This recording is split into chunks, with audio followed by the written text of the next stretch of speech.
तारीफ़ उस खुदा की जिसने जहाँ बनाया, मैं हूँ नवीद अहमद ख़ान।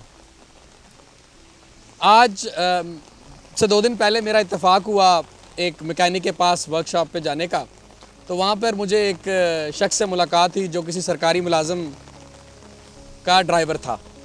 तो गपशप होने लगी वहाँ पे खड़े उनके साथ। इसी असना में मुझे जो मेरी पिछली वीडियो थी उसके हवाले से कॉल आई और साइकोलॉजिकल एम्पावरमेंट जो वीडियो थी उस हवाले से कोई बंदा मेरे से कुछ डिस्कस करने लगा। तो ये बुज़ुर्ग आदमी था, वो मेरे पास ऑलरेडी खड़ा था, बातें शातें कर रहा था। तो मेरे से वो सवाल करने लगा कि सर आपसे एक बात पूछनी है। मैंने कहा जी पूछें। कहने लगा कि क्या मेरा बेटा इस तरह बड़ा साहब बन सकेगा? तो मैंने कहा क्यों नहीं, आपका बेटा बड़ा साहब बन सकता है। तो साथ ही उसने मेरे से दूसरा क्वेश्चन किया कि साहब सुना है कि मुकाबले के इम्तिहान में अंग्रेज़ी का आना बहुत ज़रूरी है। उस बात पे मुझे बड़ी तअज्जुब हुई और बड़ा मुझे एक दुख हुआ। तो मैंने सोचा इस हवाले से कुछ हमें थोड़ी सी बात करनी चाहिए। मादरी ज़ुबान, mother tongue, mother language, father tongue, father language, ये जो ज़ुबान होती है बच्चे 6-7 साल की उम्र में ये सीखते हैं और ज़्यादातर ये जो है माँ बाप से ज़ुबान सीखी जाती है।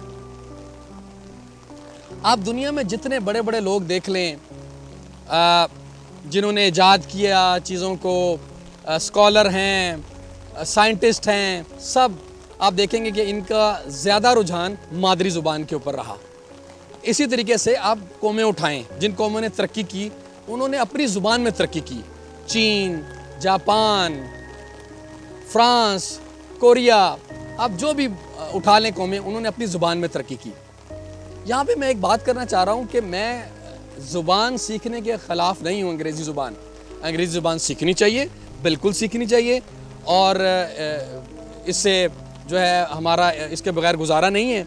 लेकिन इसके साथ साथ जो हमारी मदर लैंग्वेज है, जो कि हमारी कौमी ज़ुबान है, उनके ऊपर भी तवज्जो देनी चाहिए। उसको पहली हमारी जो है जो प्रायोरिटी होनी चाहिए, हमारी जो पहली तवज्जो होनी चाहिए वो हमारी मदर लैंग्वेज के ऊपर होनी चाहिए।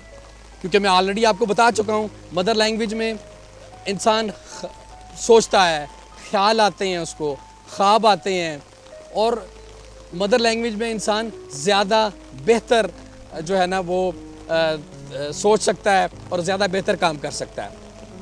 आप सरकारी महकमों में चले जाएं, वहाँ जाते हैं, सोचते हम मदर लैंग्वेज में हैं, सिंधी, पठान, बलोची जो हैं, या उसमें उर्दू में सोचते हैं हम लोग ज़ुबान में, लेकिन काम जो हम करते हैं वो हम अंग्रेज़ी में करते हैं। तो उससे क्या होता है, कशमकश का शिकार रहते हैं, हम परेशान रहते हैं कि भाई हमने करना क्या है। तो क्योंकि हमारे जहन में एक चीज़ सवार होती है कि इस मुल्क में जो क्राइटेरिया है वो यही क्राइटेरिया है कि अच्छा इंसान और अक्लमंद इंसान और पढ़ा लिखा इंसान वही है जो अच्छी अंग्रेज़ी बोल सकता है और लिख सकता है। तो इस ज़ुबान के चक्कर में जो है फोकस नहीं रहता, लोग काम पे ज़्यादा तवज्जो नहीं देते, ज़्यादा अच्छे तरीके से बेहतर काम नहीं कर पाते। तो ज़ुबान ने हमें 2 हिस्सों में बांट दिया है, एक अंग्रेज़ी ज़ुबान और एक उर्दू ज़ुबान वाले। तो ये नहीं होना चाहिए। इससे जो है हमारे तरक्की की राह में ये एक बहुत बड़ी रुकावट है, क्योंकि इस मुल्क में ज़्यादातर लोग जो हैं वो उर्दू बोलते हैं, उर्दू को समझते हैं, अक्सरियत उनकी है। तो अक्सरियत को आप बिल्कुल जो है वो नज़रअंदाज करके हम तरक्की नहीं कर पाएंगे।